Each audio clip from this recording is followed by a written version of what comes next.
But you've cut... I took care to have a few of my sinners repent. The country just went through a war. People want to be amused, not preached at. In previous episodes, we've done two of Greta Gerwig's first directorial projects, Lady Bird and the Barbie movie, were both huge commercial and critical successes. However, right after Greta Gerwig made her highly personal directorial debut Lady Bird in 2017, she attempted a second project of completely different dimensions and scale. She set out to do her own adaptation of the 1868 coming-of-age novel Little Women by Louisa May Alcott. The classic story of four sisters growing up poor during the American Civil War in Massachusetts has been adapted to screen 7 times. The first adaptation was in fact a 1917 silent film directed by the British director Alexander Butler, and starring among other performers Daisy Burrell and Ruby Miller, two well-known Edwardian music theater stars of the time. It is now one of many lost silent films. Another silent film version by British director Harley Knowles, released in 1918, it was produced by Paramount with permission from Louisa May Alcott's estate, and is now also considered a lost film. One of the best-known adaptations of Little Women was the 1933 George Cukor pre-code adaptation, starring a young Katharine Hepburn 1 year after she arrived in California as Jo, Joan Bennett, Frances Dee, and Jean Parker as her sisters. Critics loved it, and to this day, many consider it one of the most timeless classics of Hollywood's golden age. No, we never can be boy and girl again, Laurie. Those happy old times can't come back. And we shouldn't expect them to. We're man and woman now. We can't be playmates any longer. Despite being produced during the early days of the Great Depression, it cost $1 million. 4,000 people worked on the film over the course of a year, and items were all authenticated for the 1860s. Even the home was modeled on Louisa May Alcott's Massachusetts Orchard House. Coming during the Depression, audiences were raptured by the tale of simple girls, perhaps unhappy in poverty, but realizing they have more than many other poor people, and that family is more important than money. It became beloved, so much so that the 1949 adaptation was an adaptation of the 1933 movie adaptation of Little Women, directed by Mervyn LeRoy and starring June Allison, Margaret O'Brien, Elizabeth Taylor, and Janet Leigh. Ha ha! Rodrigo! Rodrigo! Ah! Save me! Save me!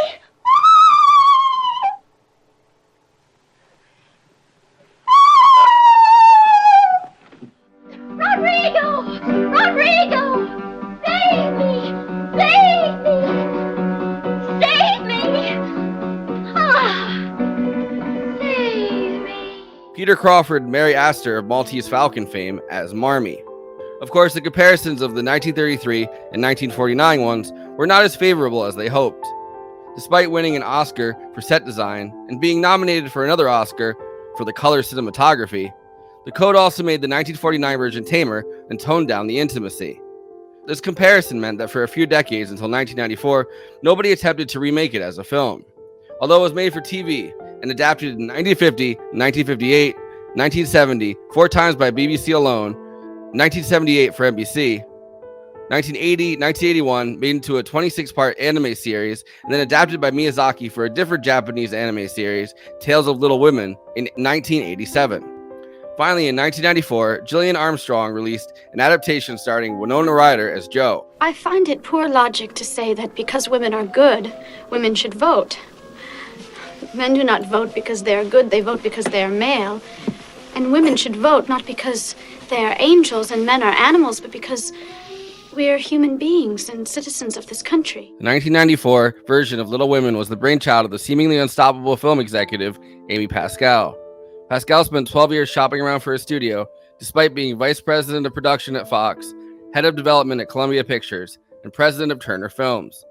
She just kept being told that people weren't still interested in the story of 4 girls. Finally, she hired Gillian Armstrong to direct Little Women as the president of Turner Films and convinced her to push for it too. Denise Denovi, famed producer of Edward Scissorhands and Heathers, was on board to produce this movie too, starring who else but Winona Ryder, Trini Alvarado, Claire Danes, Kirsten Dunst as Jo's sisters, Gabrielle Byrne as Laurie, and Susan Sarandon as Marmee. And then in 2019, Greta Gerwig premiered her spectacular adaptation. There was a lot of reluctance from critics who pointed out all the previous versions and declared they couldn't think of anything new that Greta would be able to do with it. In 2013, seeing it was time to adapt Little Women again, Amy Pascal, Denise Denovi, and Robin Schweikord all jumped on as producers for the new Little Women adaptation. Amy Pascal had pushed to get the 1994 Little Women made for 12 years, Robin had written it, and Denise Denovi, the famed Heathers producer, had also produced that one. Originally, they approached Sarah Polley to write the script and possibly direct, but she was busy at the time. In 2015, Greta Gerwig begged her agent to get her into the room with them. She got a meeting and was hired to work on the screenplay. After Lady Bird was met with a huge critical success and everyone was buzzing about Greta's directing, Greta announced she was going to direct her screenplay in 2018. She came into the office and said, I'm going to write this movie for you. I'm going to direct this movie for you. This movie is going to be about money and economic independence for women and how impossible it is to be an artist. It's going to have dual timelines. Most movies about growing up are about leaving home. This one is about finding home and the adventure within the home, and it's going to be about all these female geniuses. As a young girl, Greta was a fan of Little Women and had read it several times. In fact, she connected with Jo, a girl who wanted to be a writer just like her. Reading it as an adult again, she was horrified to remember that Jo stops writing in the end and just ends up getting married and having a family and opening up a school. However, Jo was clearly a stand-in for the author, Louisa May Alcott. Like Alcott, Jo had 3 very different sisters with different personalities, and her sisters, including one that died of scarlet fever at 23, were clearly who the characters were based on. Like Jo, Alcott was raised in a poor Massachusetts home, Orchard House. Her parents were highly eccentric. Her mother was one of the first paid social workers in Massachusetts. Her father was a famous schoolmaster, transcendentalist, and writer, friends with Henry David Thoreau, Ralph Waldo Emerson, and Nathaniel Hawthorne. Her mother and father had made their home a stop on the Underground Railroad, constantly trying to help people despite their own poverty. Eventually, Alcott's father, who was always a man far ahead of his time, his ideas about having a plant-based diet, the notion that industrial pollution would damage the environment, a stand against then common corporal punishment of students, and not just abolition, which Amos arrived at after befriending William Lloyd Garrison, but integration of the classroom, a step too far for even free Massachusetts. All but one parent withdrew their children from the school.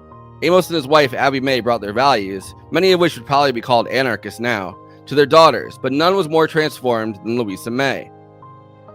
The main difference between Alcott and her protagonist Jo is that Alcott didn't stop writing.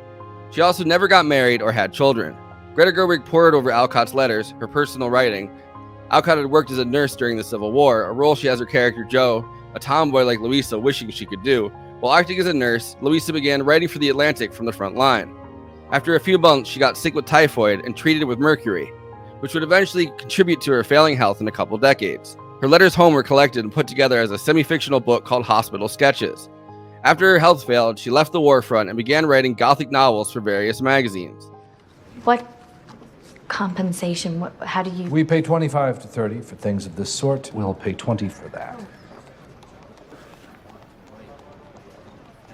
You can have it. Make the edits. She also wrote romantic novels and sensation stories, more scandalous and shocking. These were all written anonymously under a pen name, of course. Tell her to make it short and spicy. And if the main character is a girl, make sure she's married by the end. Or dead, either way. Excuse me? What name? In 1968, Alcott had the idea of writing a book of children's poetry. Her publisher said he couldn't sell poetry, but suggested she could write a children's book that was more realistic. A book for young girls, as there hadn't been too many targeted to just little girls recently.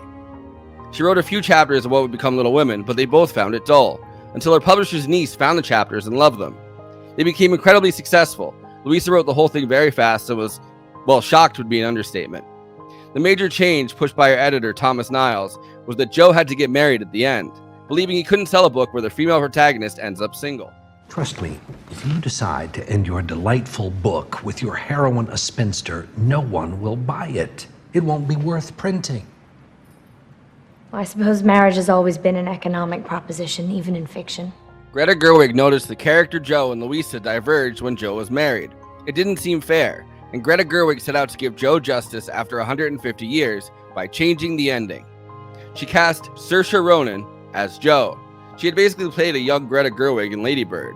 Her sisters were Emma Watson as Meg, Florence Pugh as Amy, and Eliza Shanlon as Beth. Timothy Chalamet played Laurie, Laura Dern Marmee, and the great Meryl Streep as Aunt March. The other major change, the one that makes the film stunning, is that the timeline, which jumps between the girls' childhood during the Civil War, are now non-linear, playing with time as our memories do. And stylistically, the warm nostalgic tones of the childhood shots and cold color palette of the adult ones make for a visual story within itself. This is in contrast to the great warm nostalgic scenes cut across the film.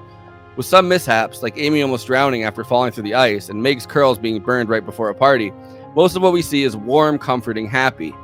Greta Gerwig took much of the dialogue from the book, but plays with the emotional tone, with the girls being far more realistic. Often sulky, sometimes aggressive, getting into the non-ideal tussles of sisterhood. Greta Gerwig's Little Women is a meditation on growing up, the ways in which women are still held back from realizing their ambition, even as there's far more avenues for women who don't just want to marry rich now, and the gap between childhood dreams and adult reality. It updates the story while staying fairly true to the text, and even more true to the text's author. Women, they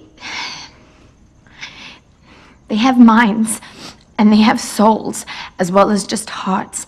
And they've got ambition, and they've got talent, as well as just beauty. And I'm so sick of people saying that love is just all a woman is fit for. I'm so sick of it.